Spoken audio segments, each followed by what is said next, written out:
guide na ni Lord tatang share ti message kinyayo kin matanggap yung madlang ko nga may at nga mensahe. So, nagiba ka kayo man iti amen if you're ready to hear the Lord's message. So, any guess no niya ti kahit ko nga i-share, kahit ni Lord nga i-share through me tatang Rabi. Anya man tata? Which is the month of what? So February is the month of love, and the message I will be sharing to you today is about love. So upon TJ, Matthew chapter 22 verses 36 to 40.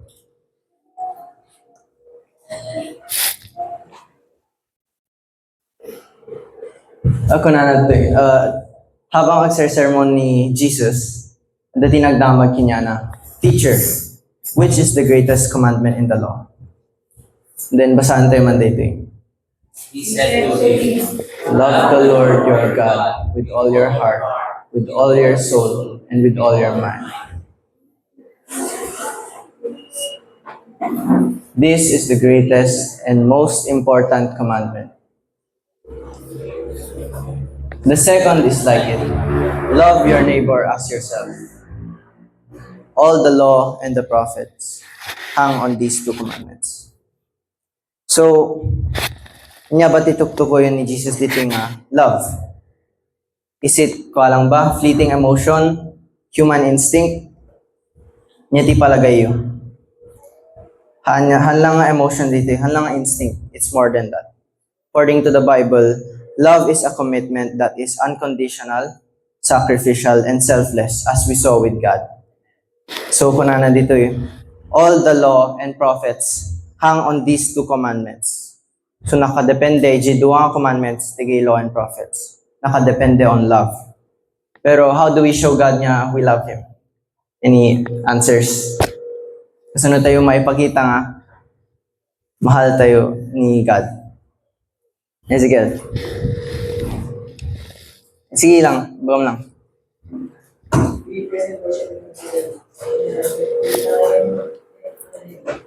Amen. Matt day. Adapay ti may isa. Russell. Sige lang, bagam lang na niya ti pantan. Amen. Pray. Ngam ti kwa dito yung we can show, one way we can show our love to God, the best way, is by obeying His words. And what are His words? Kunana. And the second is like it. Love your neighbor as you love yourself. That's how we can show our love to God. So, as we love God, we must also love others. Pero kunana dita nga, as you love yourself. Love your neighbor as you love yourself. Kasanong ma-love ti neighbor mo, nawan ti love mo para ti sarili. Kasano? So, kailangan pa pa nga agadal how to love yourself. You cannot give yung wala sa inyo.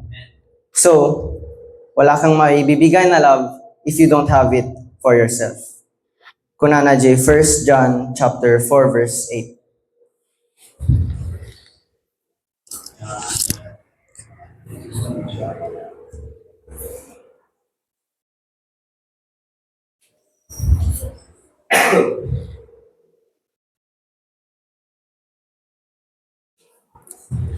Basahan tayo man kaabsat.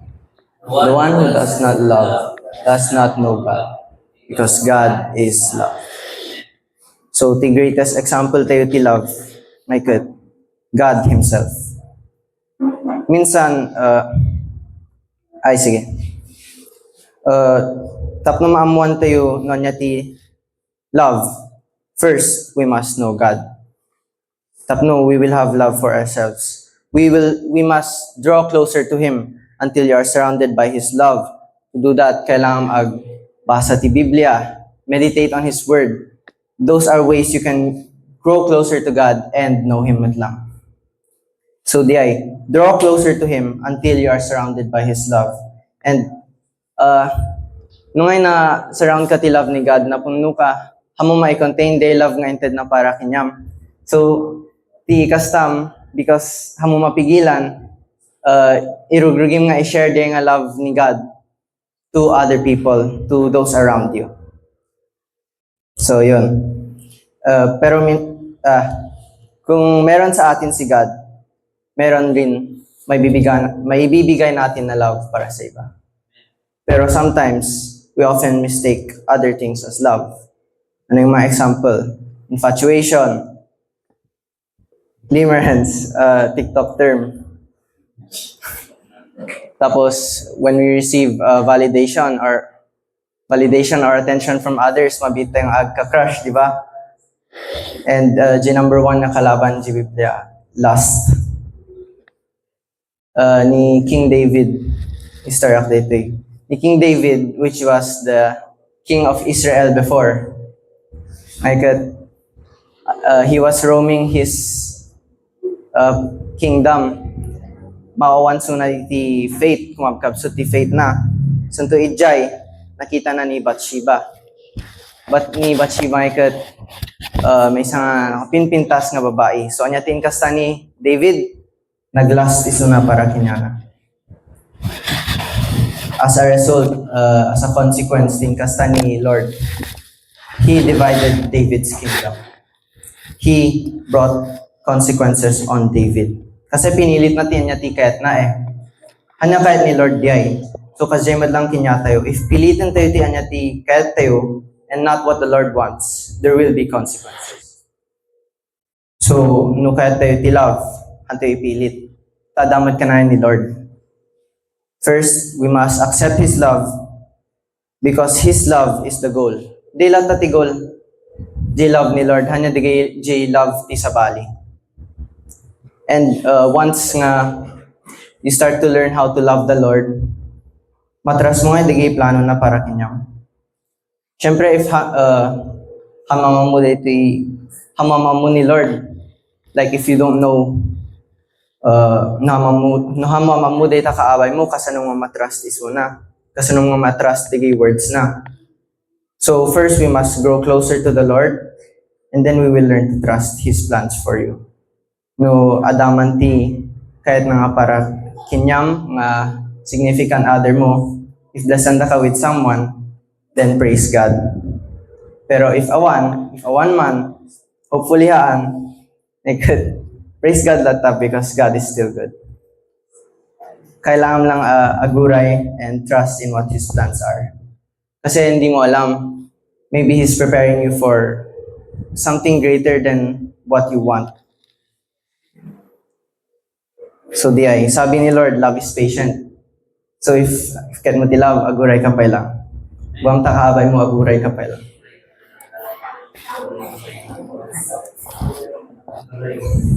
Ang kayo nga ma-pressure if the gay friends you, hanmat nga masama, itiag ka ko. Ngamahan kayo lahat nga ma-pressure if everyone around you adati agagayang kazay. Hanmat nga di goal, di ba? Si objective kayo, tayo, ay kadji heart ni Lord. Anya ji heart ti daduma. If in-entrust da ka ni Lord with someone's heart, that the right way to love them. Which is Jane, prepare ko nga acronym, which is true love. Corny ang silat ta. So, J first, in true love, 4 letters. T. True love leads you toward Christ. Pantay man J, Colossians chapter 2, verse 6.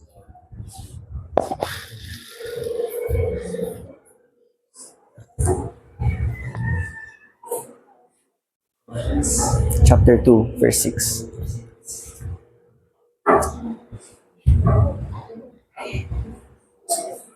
Yung next rin po. 6 to 7.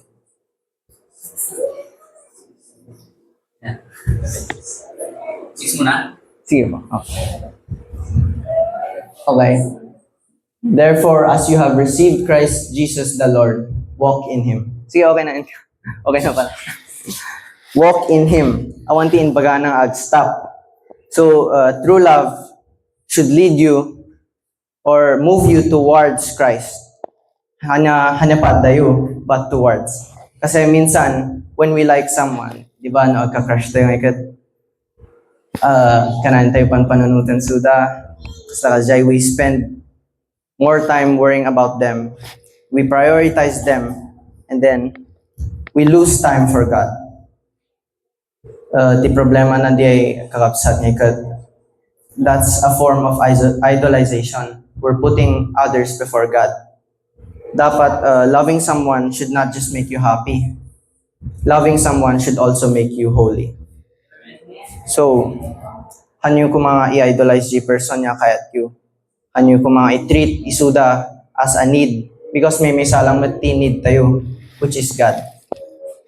So, the way you should treat your loved ones is not as a need, but as a blessing.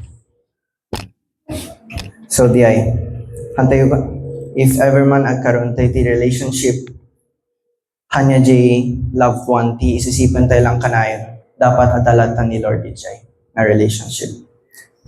So, apan tayo garo jay R, alpas di T, which is towards Christ. R, true love is a reflection of God's love. So, kailangan tayo nga ag-love how God loves us. How does God love us ba? Pantay J. John 3:16.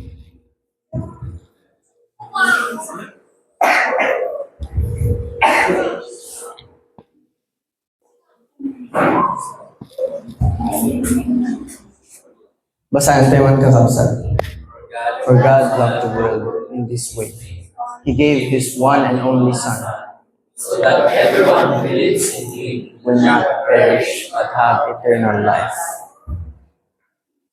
So kasano na impetita J, love na para kanya tayo. He gave His one and only begotten Son. He showed it through sacrifice. Anya through chocolates, anya through flowers, anya through compliments, pero through sacrifice. He chose us over Himself. So kakabsat deity meaning nati ag love. To choose them over you every day. Anya pilpilyum lang no anya jay pangpahappy kinyam. Dapat pilyum what is good for them. Hantay ko maliplipatan niya. The way we love others should always be a reflection of God's love. So nalpasten ti R apantay jay U. True love brings unending growth. Galatians 5 verses 22 to 23. 22 to 23.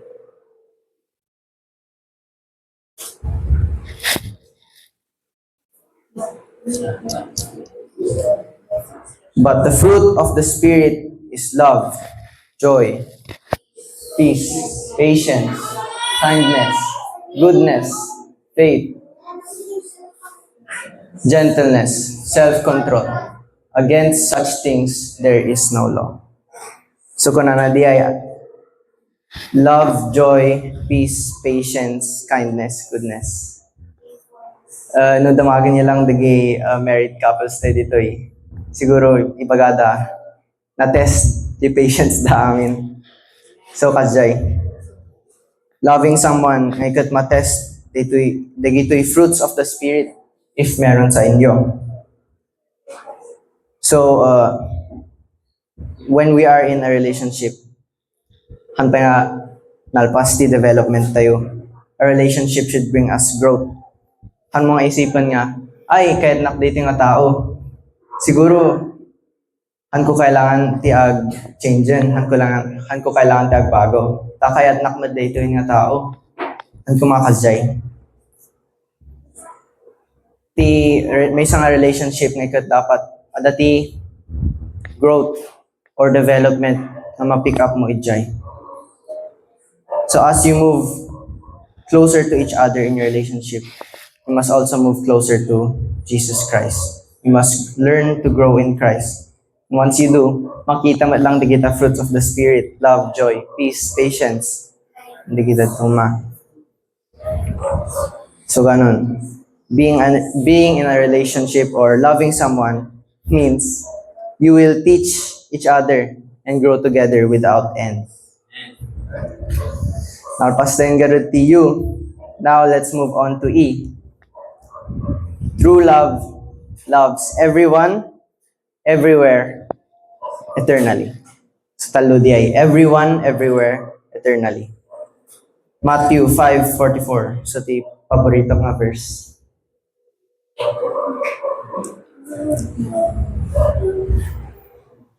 Matthew 5. 44. But I tell you, basante man. But I tell Tell you, you, love your enemies and pray for those who persecute you. 45. Now po.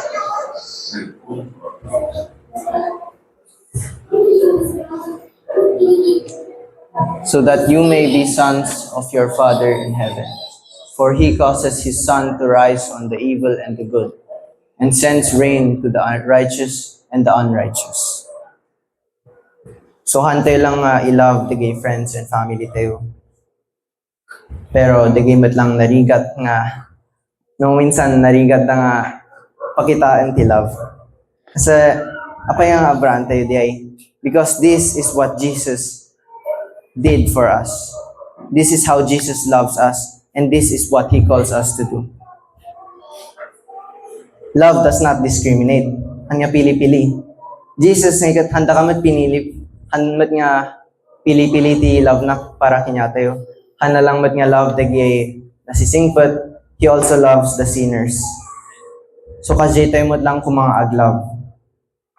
Because He died for everyone, we must show love to everyone. The next, everywhere. True love is everywhere. Kunana J. Matthew chapter 5 verse 14. 14. Opo.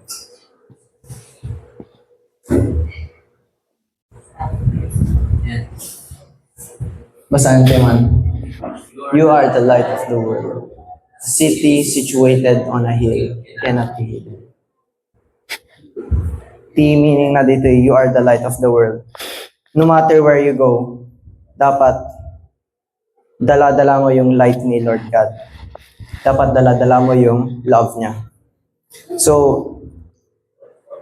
kita niyo man, isipin niyo man if you have God's love with you. And if you do, hanyo pulos nga ilumlumang data love ni God nga into na kinyang. Dapat, wherever you go, dapat bit-bit mo nga kanayon J love ni Lord nga into na kinyang. Dapat bit-bit yung kanayon ni Lord. Apay nga obrante dito eh. We carry His love with us everywhere we go. Tapno, makita ti daddo mga tao, J love nga into ni God, kinya tayo. And di ay tapno makita da, they will see Jesus in you. And then that's one way of bringing them closer to Christ. By living with love everywhere you go. By doing so, we also glorify the Lord's name. And then last, we have eternally. True love loves eternally. 1 Corinthians chapter 13 verse 8.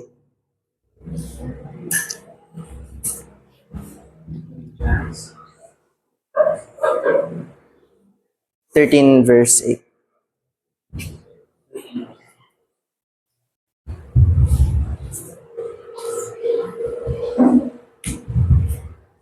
Yeah. Tilang love never ends nga part. So, love never ends, kuna ni Lord. Meaning na, after 2 weeks, yung true love man di ay, kanya maawan di ay. Love is eternal. How do we know this? Because God is eternal. So if it's meant for you, kanya ikatin ni Lord di ay. If it really is meant for you, you don't have to worry kasi ang last day, it will be eternal. So, no, if you love someone, you must learn how to stay faithful to them. Maging loyal ka. Buong takaabay mo, maging loyal ka.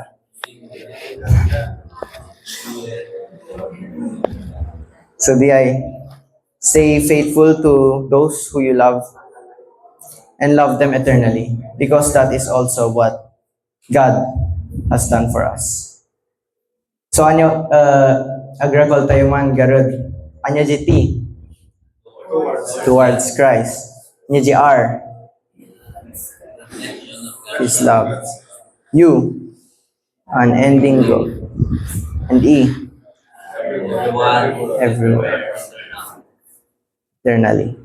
So true love moves us towards Christ, reflects His love, brings unending growth, reaches everyone, everywhere, and lasts eternally. Why? Because God Himself is love. So agkararag tayo garit kakabsat.